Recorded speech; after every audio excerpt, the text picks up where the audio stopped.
been one of those things that was, as you know, was included in the March bill, the so-called American Rescue Plan.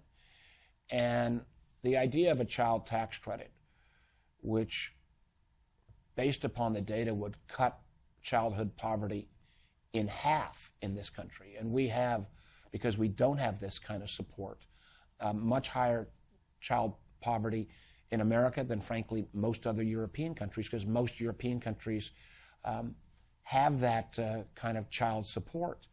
And making it actually a payment so that you didn't just get it back when you file your taxes, but it would actually come to you directly, has been a real relief to a lot of families.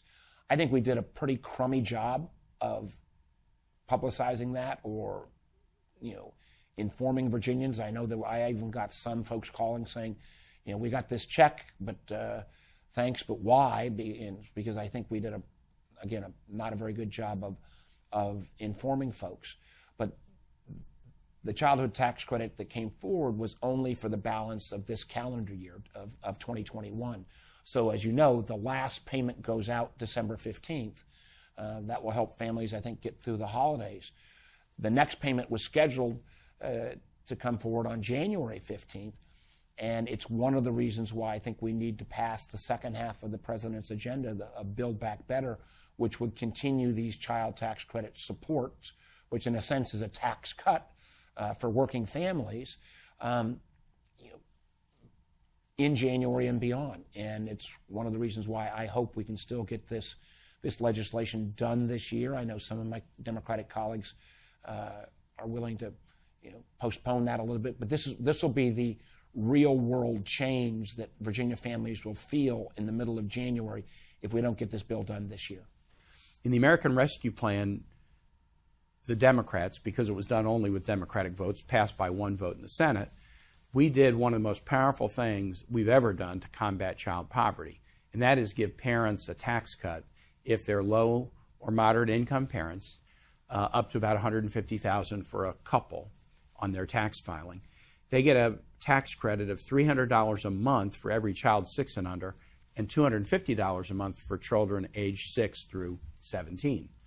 And that is a tax credit that is robust, and it's paid monthly, and it's refundable. So even if you don't have a sizable income tax obligation because you're a really low-income person, you still get that $300 check or that $250 check for each of your children if you income qualify. This has dramatically reduced child poverty already since the first check started to come out in July. It's going to cover about 1.6 million children in Virginia, nearly 975,000 families. Some families have multiple children. And the next payment will go out December 15, but if we don't pass Build Back Better, it then expires. And so January 15, people will not see this tax credit. It's extremely important that we act to enable the tax credit to continue. And what the IRS is saying is if we act by about the 28th of December, that should enable them not to have to, have a break, administrative break that would jeopardize those tax payments. The way I describe Build Back Better, it's the education and workforce component that really we need to do following the infrastructure bill. We're going to make the most historic investment in infrastructure probably since the interstate highway system was built in the 1950s, but who's going to build it? Who's going to build it? I mean, the infrastructure, broadband, road, rail, bridges, ports, airports, they don't build themselves.